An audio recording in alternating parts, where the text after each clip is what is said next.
So I'm sitting here in my home at my 1907 pretty lovely Steinway, but which needs some love, so it's not going to sound perfect. But I love the way this piano sounds actually. And I thought that we would talk about today. Um, I actually titled it "Working Through a Crisis as an Artist." And then the subtitle is Developing Tools to Continue Artistic Endeavors. So, first of all, I want to sort of preface this by saying that right now we're all obviously dealing with some crises in life. I mean, there's this global crisis of the pandemic, and there's been a lot of political upheaval, and there's just been, so that those crises sort of lead to other crises. Maybe there's a crisis of sort of identity, or a crisis of a financial crisis, or one thing kind of leads to another. And the interesting thing about the crisis now is, like, we're all kind of in it. I see really fantastic people on Facebook, like Benny Green, and he's kind of sort of playing every day on Facebook, and I'm thinking, Benny Green doesn't have any work either, you know. And I see Brad Good, putting out these amazing one-person band things, and all around the world, we're all sort of dealing with this sort of same thing. So, but I think that being in some sort of trouble, some sort of crisis, is something that we have to deal with as artists all the time. And I'm not trying to be negative here. I'm trying to actually put a positive slant on this. But stuff happens in life. We experience loss. We experience change of circumstance, disappointment, and those things can really affect us as artists, as musicians, as jazz musicians, and sometimes make it hard for us to keep doing what we're doing, to keep wanting to do it. And I think that I've been doing this for 40 years. So I've kind of been through tons of up and downs as far as how to kind of keep going. So I've sort of developed what is my own little routine to get through it. And I must say that this is not a very conscious thing that happens. It's sort of just a pattern which happens, and then when I start to see it happening, I can kind of walk through it a little bit. So and I mean, these are sort of some psychological things, but it's more than that. I think, like, to think about how specifically as musicians we get through these sort of obstacles. So I think it's important. First of all, I have some bullet points here. I want to say too that if you want to chime in, please do, because this is I want to preface this by saying I don't have the answers, and I'm not even really sure there are answers to these questions. But I think it's an interesting, valid discussion for us to all have, and to sort of ask these questions of ourselves. So the first question is, what is the crisis? I mean, right now we know obviously what the crisis is, and how do you feel that crisis affecting you as a musician? For me, I'll start with the way that makes me feel. When stuff like this happens, and nothing like this has ever happened, but when some sort of crisis happens in my life, I retreat to the couch, and I kind of sit there for a while. And I've learned enough about myself to know that that's a sign of depression for me, and a sign of sort of just like checking out and escaping. So it's not necessarily a bad thing. It's just sort of a thing that I do. I think it's helpful to sort of give it a name.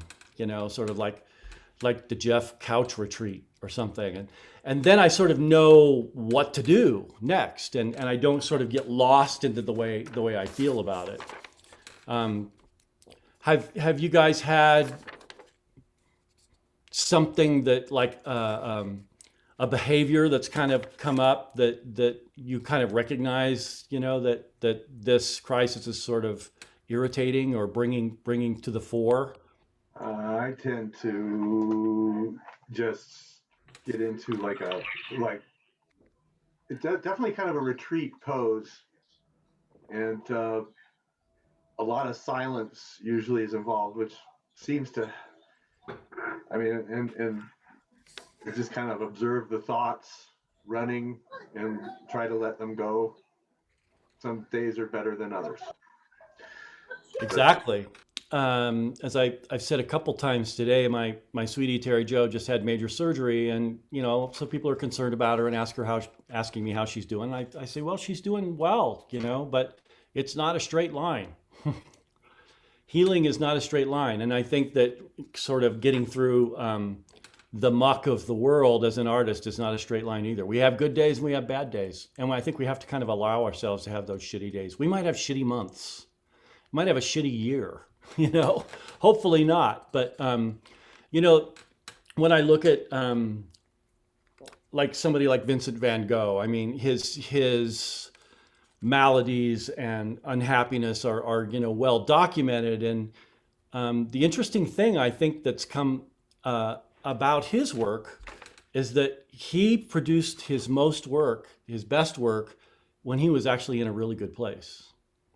It wasn't the darkness and the unhappiness that caused him to be a great artist. I mean, it was part of his personality. It was part of who he was.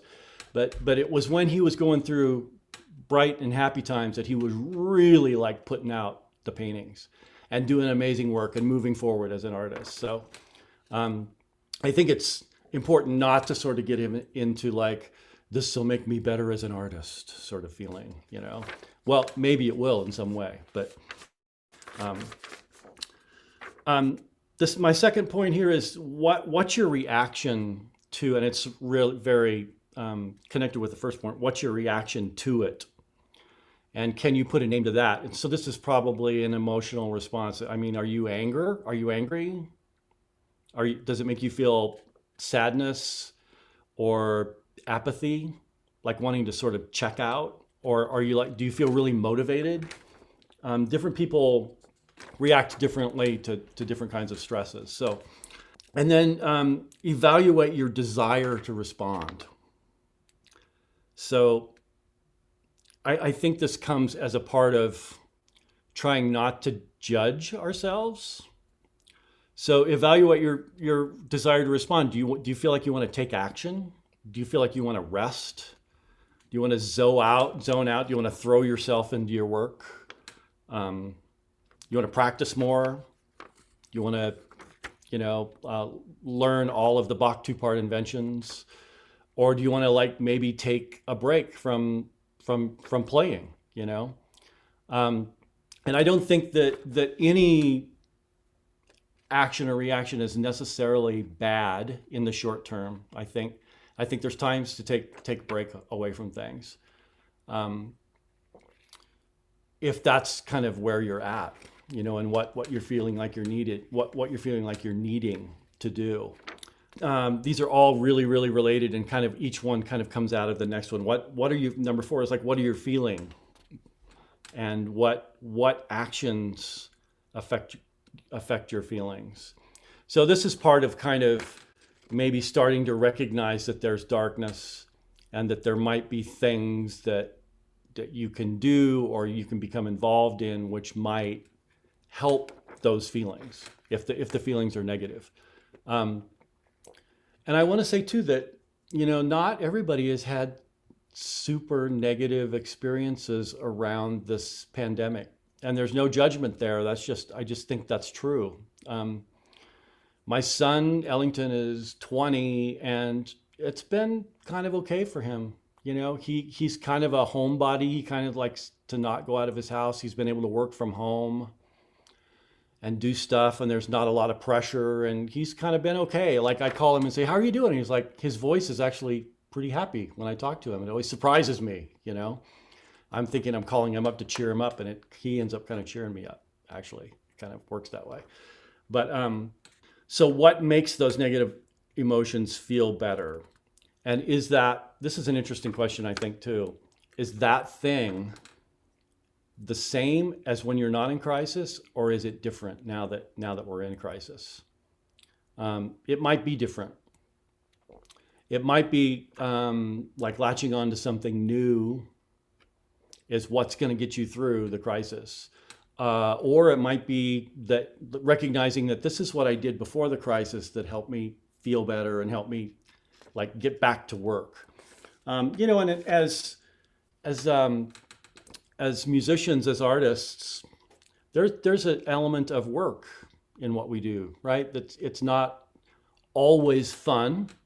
Sometimes it's you just got to sit down at your instrument, I sit down at my piano, and there's an element of I need to get to work here, and sometimes that's the thing that propels us forward, actually just getting back to work. I can see that, I haven't talked to Brad Good about this, but I see the work that he's doing, and I really feel without talking to him that that's what's getting him through, He's doing these amazing videos where he's playing all the instruments on these tunes, and they sound great, and you can hear them growing, you can hear them changing and growing and being different. And I think that's his way of, well, I can't be in a place where I'm playing with other musicians in front of people right now. So this is what I'm doing to sort of supplement that. So I'd love to hear some thoughts at this point, kind of about where you guys are and what you've kind of been experiencing as far as being a musician in this time. I think it's a little different for everybody. Personally, for me, it has been a time of reflection that has allowed me. I haven't had the same pressure as before the pandemic to be always on, and that has given me an opportunity to fall back in love with music in a lot of ways. So I definitely feel grateful for that aspect of the pandemic. But obviously I miss playing with people. I really miss jam sessions more than anything. Oh. And the thing that has brought me the most joy and helped me out of crisis mode is going for super long bike rides. That's what I've been doing. And now the winter's ruining that. So I need some new tactics. So it'll come back. Yeah. Colorado. Yeah, true. That's really interesting because doing stuff like that that's really simple, like going on a bike ride, can become really profound, I think. You're wise, I think, to find that and hang on to that. I think I have similar things too with Camilla. My wife and I have been doing a lot of long walks, finding different places all in different parts of town, Highline Canal, and and the dogs too. Our dogs have kept us going with that, which has really been great. And I would say also, missing the regular playing or being able to go hear musicians in a live situation. But there has been some positive things. I started taking some classical flute lessons again with a really great symphony player. Wow. And just kind of said, well, might as well dig into something, that I haven't done for a while, and just kind of re-look at my musical abilities through some different lenses, and a bit of a reevaluation. Digging deeper into some new areas. One thing I have noticed is that I have taken a few gigs that I feel, not very many. I actually did my taxes the other day. I did my profit and loss, and I wrote down all the gigs that I lost and then the gigs that I had, and it was way more that I lost than I had. It was kind of interesting. But the gigs that I've decided to do, I feel like the situation, the people are being really respectful of people's health and people's well-being, and I have really noticed that there is a larger appreciation of being a musician from audiences. Well, tips are bigger, which is interesting. And that's not something I've ever been like really somebody to like go out and try to get tips when I play. You know, I've never really cared about that. I probably should have cared more, but people are being more generous, and wow, people are wanting to sort of uncomfortably sometimes wanting to talk to me about it. And I can tell that they're really affected by it. And I'm sort of thinking I'm not really doing anything different than I've ever done. I think people are just kind of starved for this feeling of that we have when we're in a place and we hear music, and that sort of back and forth between the artist and the audience. And that's maybe a little bit of a positive. It makes me think what it's going to feel like when we can really get out and really do this, you know, when the pandemic is in a place where it really feels safe. And I think it could be a real positive time for the arts in a lot of ways, for a lot of stuff, not just the arts, but I think especially for the performing arts, because I mean, you think there's like no Broadway, there's hardly any films in production. You know, TV series are not really doing new stuff. Some of them are, but most of them aren't. Symphony orchestras are barely playing. It's just, it's affecting all of us artists in different ways. So I think in that way, there's going to be a real kind of bloom. It's going to feel like a bloom. I think a flower blooming after the winter of the pandemic. So I think in this way, and Camilla and Joe both sort of mentioned like finding something which kind of feels like it's grounding and healthy. You know, whether it's walking or riding your bike, it could also be something specific to playing. You know, it could be, hey, I'm going to work on my technique, and that feels really good. Or hey, I'm going to learn a bunch of these Charlie Parker tunes that I think I kind of know, but I need to know them better. Or maybe it's transcribing, maybe it's writing, maybe it's you know, practicing technique, or trying to come up with new harmonic sort of approaches. This is all very general, I understand, but I think that just like walking or riding a bike, that's stuff that we can do to help us feel better about ourselves, and that it's a positive outcome of a very negative situation. I have found, before I go on to that, I want to say first of all that I think it's really important to connect with colleagues, and it's hard to do that right now because we don't see people in person as much as usual. But something like this, a Zoom meeting or a phone call. I've been calling some friends who I know, who you know, I'm so fortunate to have this teaching gig at CU, and it's a great thing for me in so many ways, and it's gotten me through this part of life, you know. Like I have a lot of friends who I've been playing with for years who don't have anything like that, and I've been just picking up the phone, you know, and it's such a great personal connection. It gives me sort of a feeling of hope, because I learned that they're all sort of figuring out a way through it. They're all doing okay. They're all, rather than me like worrying about Kevin Smith, my good friend, you know, who is not, I don't know what's going on for him, you know. I just pick up the phone and we just talk, and so I think that action, like sort of leaning on our colleagues, helps us understand that the isolation is, it's real, but in another way it's not real. We have this connection with people, and we're never really alone, you know, even though we spend a lot more time alone now than probably ever before, or just in our house, in our little pod, you know. So I think that, and I so commend Paul and Camilla and everybody at CCJA for really keeping that feeling going. It's an amazing thing.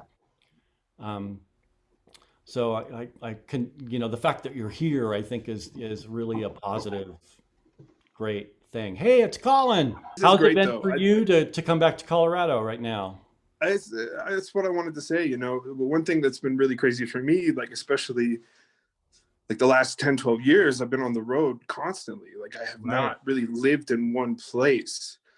And I've also been kind of around the same circle of people and what I consider to be my other family. You know, you guys are really my family growing up here, but like, it was such a shock to the system. And I was already dealing with so many things personally before the pandemic really hit. So when it did, you know, I couldn't think about music. I couldn't, you know, it was really hard for the first couple months. Mm-hmm. And it was weird, you know, because I finally made the decision to come back to Colorado just because, you know, there really wasn't a lot of work and lots of other reasons. But it's really difficult because right now, you know, I'm so fortunate to have come back to Colorado and have the support of everybody on this call and other people that aren't here, you know, that are really family. But it's really this other emotional thing now where I'm starting to think about all those people that I spent the last 10 years with running around the world and those we all know about that connection that we have when we play music. So Mm-hmm.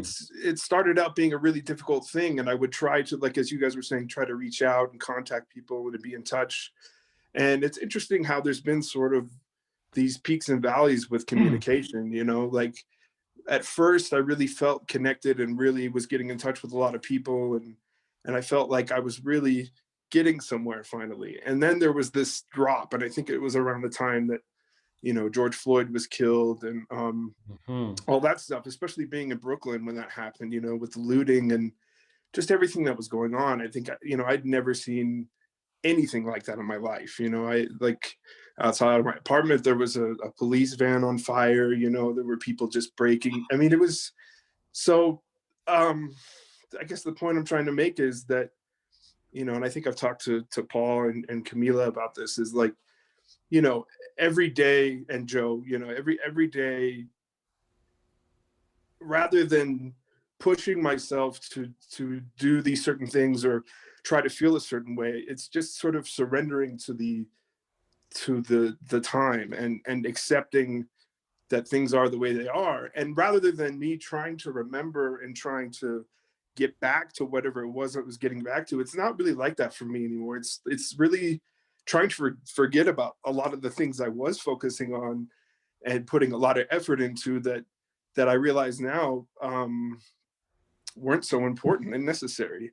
And I mean that in playing aspect, I mean that in life. And so it's been really beautiful. And, you know, I've been lucky enough to have a community to come back to and start teaching. And that's really opened up a lot for me and, you know, being around certain people. But I just have realized that there's so much to look forward to. And, you know, for all those years being on the road, there were all these moments when I would just say, oh man, I really wish I had the time to do this and that.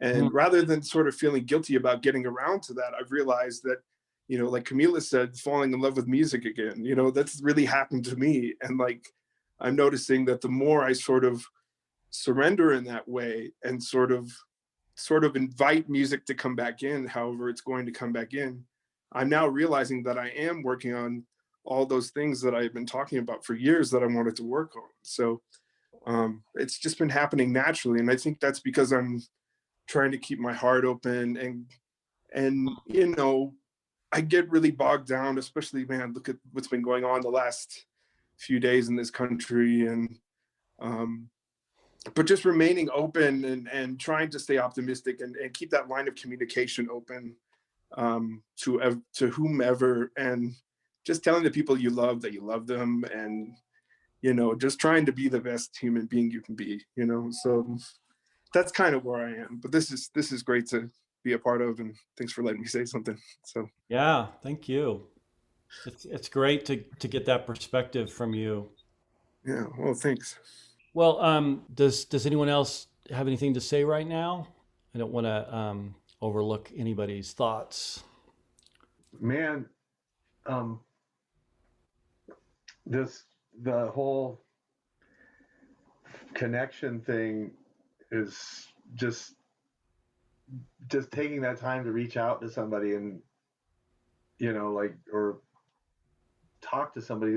I think that it's sometimes I feel like I'm bugging people when I do that. You know, like sometimes like, ah, man, this guy doesn't, you know, like, you know, but if they don't want to talk to me, they'll just, or if they can't, they just won't pick up, you know.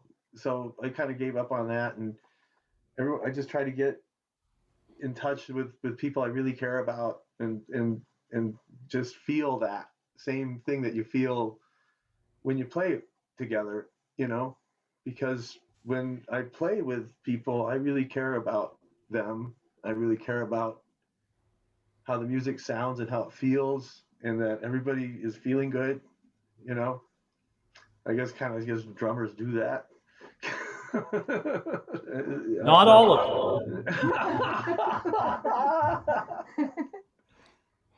But the beautiful thing, I mean, that we all share is this nonverbal communication that we're all capable of at the drop of a hat, of just putting out there and making people just lose track of, like, victimhood or being a perpetrator, whatever it is, perpetrator, victimhood. It just cuts through all of that stuff because it comes out of love. I was just wondering if you might just, like, in the middle of this thing, like we're about halfway through, if you want to just play a tune, like, is there a tune coming to you right now, Jeff? And could we? You're just sitting there at the piano and going, God, I want him to play that thing. Yeah.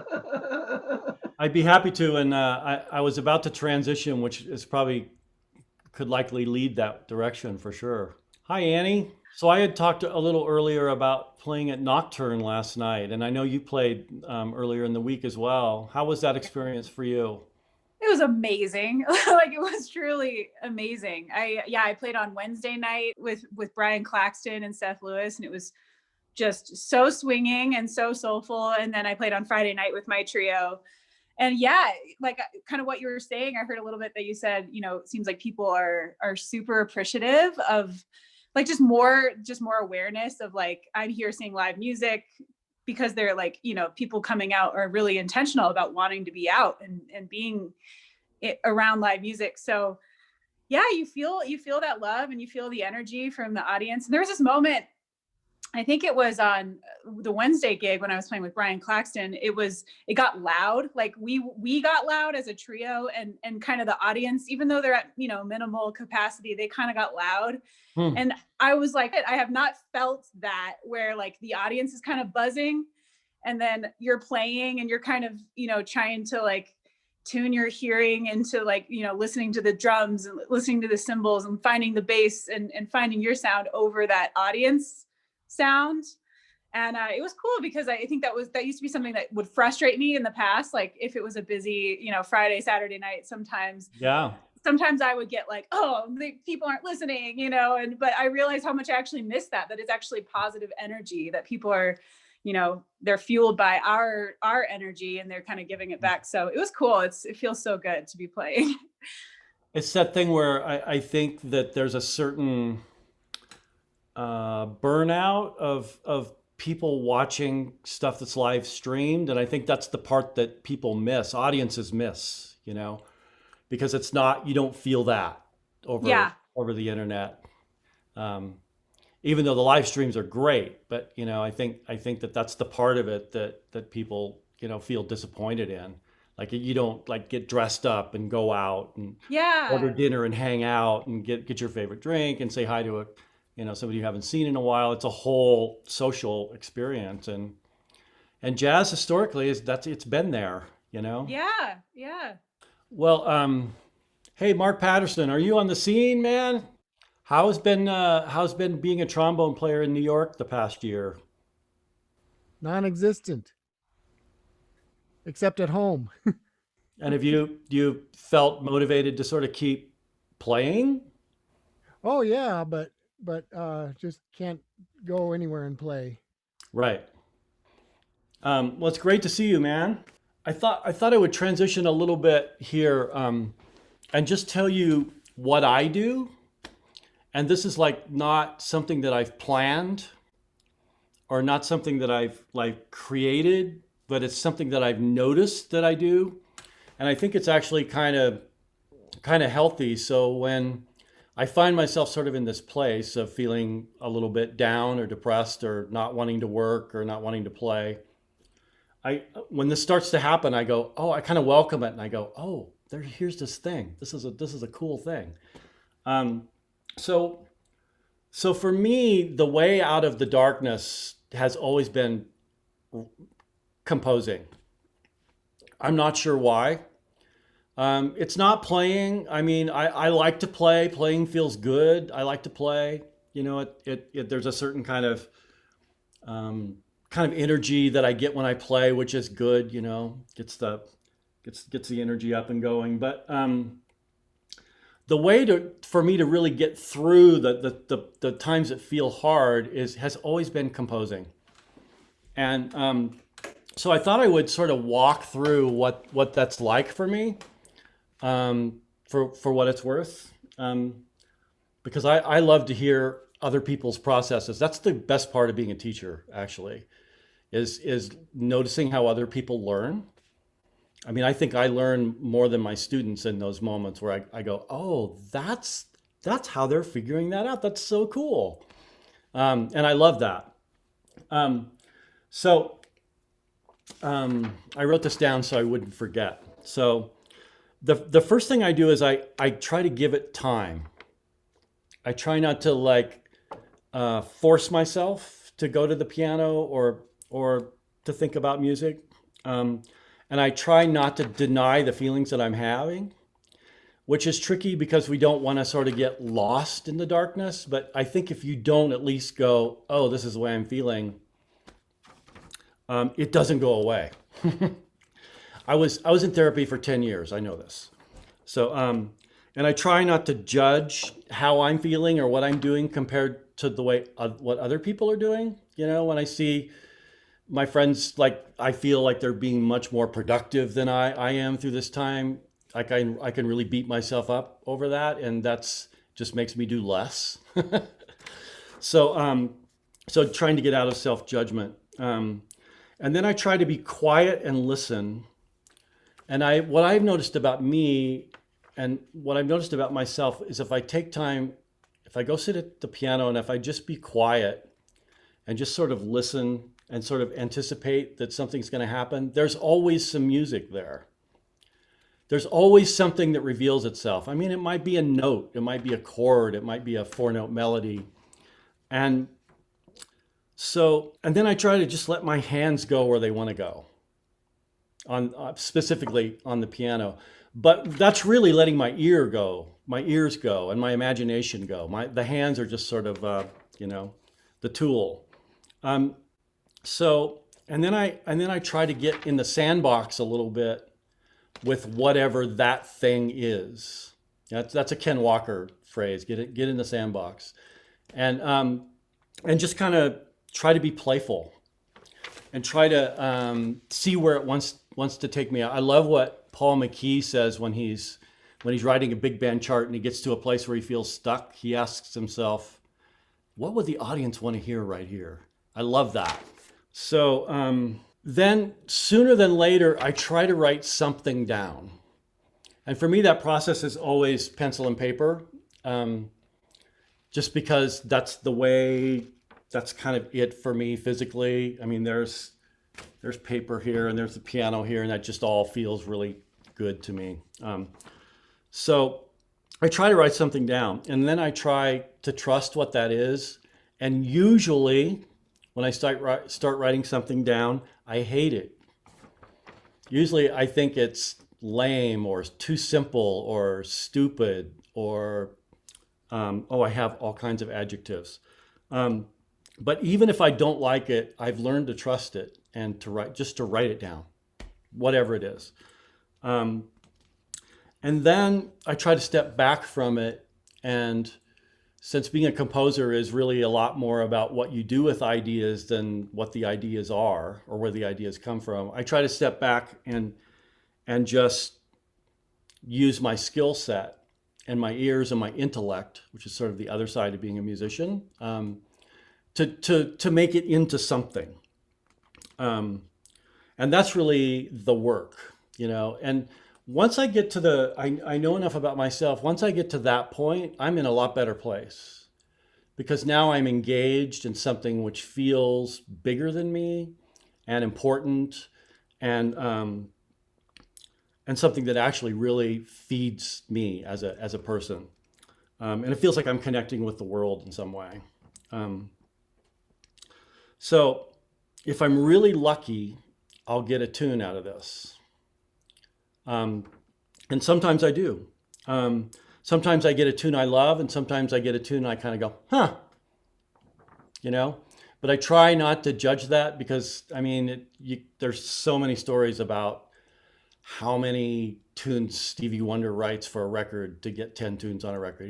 He writes 50 tunes or something.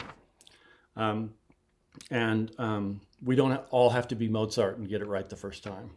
So, and then if I'm really, really lucky, I get to play this tune in front of people, you know, which is just totally a gift.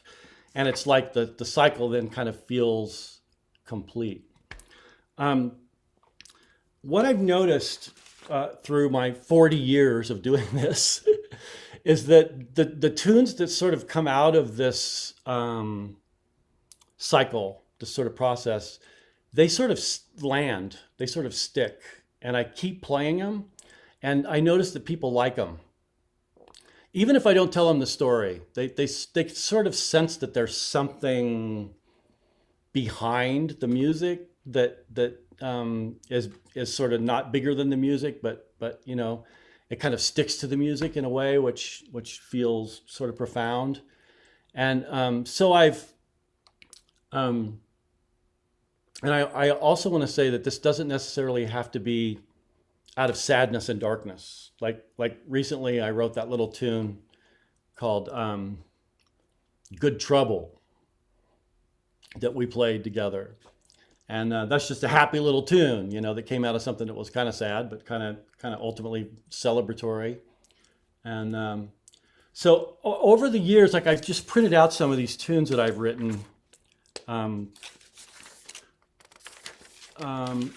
So I wrote a tune for Trayvon Martin called Trayvon. I wrote a tune for a good friend who passed away called Gospel According to Jim. I wrote a tune called The Healing Hymn, which Paul and I've played together a whole bunch of times. I wrote a tune called Prayer for the Living, which really had nothing to do with the pandemic, but kind of feels like it has everything to do with the pandemic now. I wrote a tune called The Goodbye Season. I wrote this in I think it was about 84.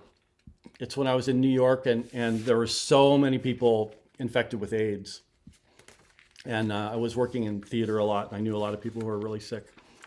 And that tune is actually really hopeful sounding. It's really, I don't actually introduce it like it was the AIDS plague. I just kind of play it and let it kind of be there. I wrote an arrangement of America the Beautiful when I was feeling really sad about America. And that, you know, ended up being strong. Like whenever I play it, I feel like people go, wow, you know, they really sort of connect with that. And then I wrote this tune called A Blues for George Floyd, a blues for George Floyd, because I feel like there needs to be like 1,000 blues for George Floyd. In the pandemic, I taught a composition class at CU, and it was the best thing that I could have done. It was such a great thing for me to do because I gave assignments to my students and I had them write a tune, basically something every week for 14 weeks. So at the end of it, they kind of had 14 they had 14 tunes or 14 ideas for tunes or 14 phrases or whatever at the end of the semester. But I forced myself to do it too. So that structure of having to kind of fight through it ended up being such a blessing and such a positive thing for me to do. And I got some kind of cool kind of like tunes out of it that I probably wouldn't have written, like a contrafacta solar, and you know, I probably wouldn't really do that, but it ended up being really a blast to do that. So sometimes just the well, composers, we love and we hate deadlines, right? I mean, we hate deadlines because they stress us out, but they also get us moving. They get us doing stuff, you know? So anyway, this is sort of the process that I've noticed that feels good to me and sort of gets me through these times. So I think it's important as artists and as human beings to kind of find what that is for each of us, because I think the most important thing about being an artist is just keep doing it. Just do it as much as you can do it, because otherwise it goes away, you know? And sometimes the last thing we want to do is to try to be creative. You know, so many times this past year I've thought, what does it matter what I think or what I do? I mean, everybody's going through this. I'm just like one little like molecule on the planet, you know? But you can't sort of succumb to that place. It's okay to be there. Of course we feel that way, but finding ways to sort of push through that in a positive way, I think is super, super important. And that process that I outlined is something that I've kind of noticed about myself, and that I kind of hold on to when I get to that place. And it's different for everybody, you know, it's different for everybody. But I think figuring out what that is really helpful as people and as artists. So maybe I'll play one of these tunes. I'm going to play the Goodbye Season.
That's the in head to the Goodbye Season.